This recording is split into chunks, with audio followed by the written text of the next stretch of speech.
এই মুহূৰ্তৰ এক big breaking news Barpeta Lok Sabha সমষ্টিৰ পৰা প্ৰাৰ্থিত্ব নাপায় অগপৰ কেন্দ্ৰীয় সম্পাদক দিলীপ কুমাৰ দাসে। বৰপেটা লোকসভা নিৰ্বাচনৰ অগপৰ প্ৰাৰ্থীৰ তালিকাত নাম নাই অগপ নেতা দিলীপ কুমাৰ দাসৰ। দিলীপ কুমাৰ দাসে হেনো সংসদীয় ৰাজনীতিৰ পৰিৱৰ্তে বিধানসভাৰ বাবেহে ইচ্ছুক। এই কথা জনালে অগপৰ দলৰ মাৰ্গদৰ্শক তথা বিধায়ক ফণীভূষণ চৌধুৰীয়ে। ইতিমধ্যে অগপই কেৱল বৰপেটা লোকসভা সমষ্টিৰ বাবেহে যোজা চলোৱা পৰিলক্ষিত হৈছে বুলি জনালে বিধায়ক ফণীভূষণ চৌধুৰীয়ে। পুনৰবাৰ কৈছো, বৰপেটা লোকসভা সমষ্টিৰ পৰা প্ৰাৰ্থিত্ব নাপায় অগপৰ কেন্দ্ৰীয় সম্পাদক দিলীপ কুমাৰ দাসে। দিলীপ কুমাৰ দাসে হেনো সংসদীয় ৰাজনীতিৰ পৰিৱৰ্তে বিধানসভাৰ বাবেহে ইচ্ছুক। এই কথা জনালে অগপৰ দলৰ মাৰ্গদৰ্শক তথা বিধায়ক ফণীভূষণ চৌধুৰীয়ে। বৰপেটা লোকসভা নিৰ্বাচনৰ অগপৰ প্ৰাৰ্থীৰ তালিকাত নাম নাই অগপ নেতা দিলীপ কুমাৰ দাসৰ। ইতিমধ্যে অগপই কেৱল বৰপেটা লোকসভা সমষ্টিৰ বাবেহে যোজা চলোৱা পৰিলক্ষিত হৈছে বুলি জনালে বিধায়ক ফণীভূষণ চৌধুৰীয়ে। বৰপেটা লোকসভা সংসদীয় সমষ্টিৰ আমাৰ অসম গণ পৰিষদ দলৰ বুথ সমিতিসমূহ গঠন কৰা হৈছে আৰু এই বুথ সমিতিসমূহৰ সদস্যসকলক লৈ আজি আমি ইয়াত বৰপেটা লোকসভা সংসদীয় সমষ্টিৰ বুথ সন্মিলনখন অনুষ্ঠিত কৰিম।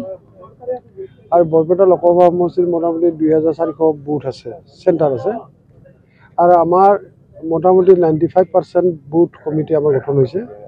আৰু এই বুথ কমিটিসমূহৰ পৰা আজি এই ইয়াত তাৰমানে 5ৰ পৰা 10জনকৈ প্ৰতিনিধি ইয়াত উপস্থিত হ'ব আৰু এই প্ৰতিনিধিসকলৰ মাজত আমি এখন বুথ সমিতি অনুষ্ঠিত কৰিম আৰু ইয়াৰ জৰিয়তে বুথ সমিতিৰ সদস্যসকলৰ কি কৰ্তব্য, কি তেওঁলোকৰ কৰণীয়, এই কৰ্তব্য কৰণীয় বা দায়িত্বখিনিৰ বিষয়ে আমি ইয়াতে তেওঁলোকক অৱগত কৰিম আৰু তেনেধৰণে আমাৰ দলটোক শক্তিশালী কৰাৰ লগে লগে নিৰ্বাচনত যাতে আমাৰ সপক্ষে ভোটদান কৰাব পাৰে, ৰাইজৰ ভোটদান কৰাব পাৰে তাৰ প্ৰতি তেওঁলোকক আমি আহ্বান জনাম।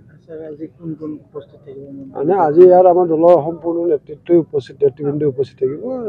সভাপতি, কাৰ্যকৰী সভাপতি, উপসভাপতিসকল আৰু সাধাৰণ সম্পাদকসকলো ইয়াত উপস্থিত থাকিব। নাই, আমি কি কয় প্ৰাৰ্থিত্ব আমি বিচাৰিছোঁ আৰু এই প্ৰাৰ্থিত্ব বিচৰাৰ কাৰণে আমি ইয়াতে আজি এনেধৰণে বুথ সন্মিলন অনুষ্ঠিত কৰিছোঁ। গতিকে আমি আশাবাদী যে বৰপেটা লোকসভা সমষ্টিটো আমি অসম গণ পৰিষদ দলে আমি লাভ কৰিবলৈ সক্ষম হ'ম আৰু ইয়াত অসম গণ পৰিষদৰ প্ৰাৰ্থী থাকিব আৰু অসম গণ পৰিষদ দল এই সমষ্টিটোৰ পৰা নিৰ্বাচিত হৈ লোকসভাৰ মজিয়ালৈকে যাব। বৰপেটা লোকসভা সমষ্টিৰ পৰা হওক বা 14টা সমষ্টি, আপোনালোকে কিমানটা সমষ্টি বিচাৰে?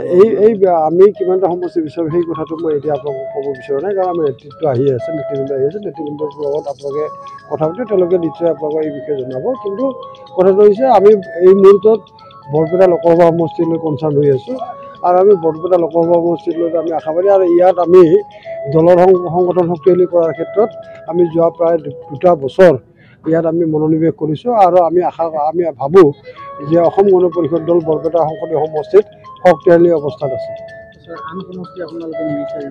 আমি ডেফিনেটলি আন সমষ্টি বিচাৰিব, কিন্তু মই কথাটো কৈছোঁ যে এতিয়া মই বৰপেটা লোকসভা সমষ্টিৰ বিষয়ে ক'ব বিচাৰিছোঁ, কাৰণ আমি ইয়াত আমাৰ বৰপেটা লোকসভা সমষ্টিৰে বুথ কমিটিৰ সন্মিলন হৈছে। এনেধৰণে অহা 10 তাৰিখে কাজিৰঙা লোকসভা সমষ্টিৰ বুথ সন্মিলন অনুষ্ঠিত হ'ব। এনেধৰণে প্ৰতিটো সংসদীয় সমষ্টিতে এনেধৰণে বুথ সন্মিলন অনুষ্ঠিত হ'ব, কিন্তু আমি প্ৰথম তাৰমানে বৰপেটা লোকসভা সমষ্টিত আমি এনেধৰণে বুথ সন্মিলন আজি অনুষ্ঠিত কৰিম। নাই, প্ৰাৰ্থী আমি এতিয়ালৈকে প্ৰাৰ্থী ভালেকেইজন আছে, তেওঁলোকৰ মাজৰ পৰাই কোনোবা এজন নিৰ্বাচিত হ'ব বা টিকট পাব, গতিকে এইটো দলে সিদ্ধান্ত ল'ব। মই নাই, এনেকুৱা বস্তুটো আছে, 4-5জন আছে। যদি আমি নাম ক'বলৈ যাওঁ তেতিয়াহ'লে কুমাৰ দীপু দাস, ৰঞ্জিত ডেকা, ডক্টৰ তাৰ প্ৰসাদ দাস, ভূপেন ৰায়, এনেধৰণে ভালেকেইজন প্ৰাৰ্থিত্ব প্ৰত্যাশী আছে, তেওঁলোকৰ মাজৰ পৰাই কোনোবা এজন আছে। নলবাৰীৰ দিলীপ দাসো থাকিব নেকি? নাই, দিলীপ দাসৰ নামটো এতিয়ালৈকে আহি পোৱা নাই, বস্তুটো অহা নাই। বস্তুটো মই যিটো জানো, তেওঁ সংসদীয় সমষ্টিত নিৰ্বাচন খেলিবৰ কাৰণে ইচ্ছুক নহয়। তেওঁ বিধানসভা সমষ্টিৰ কাৰণেহে বিধানসভাতহে তেওঁ তাৰমানে ইচ্ছা প্ৰকাশ কৰি আছে।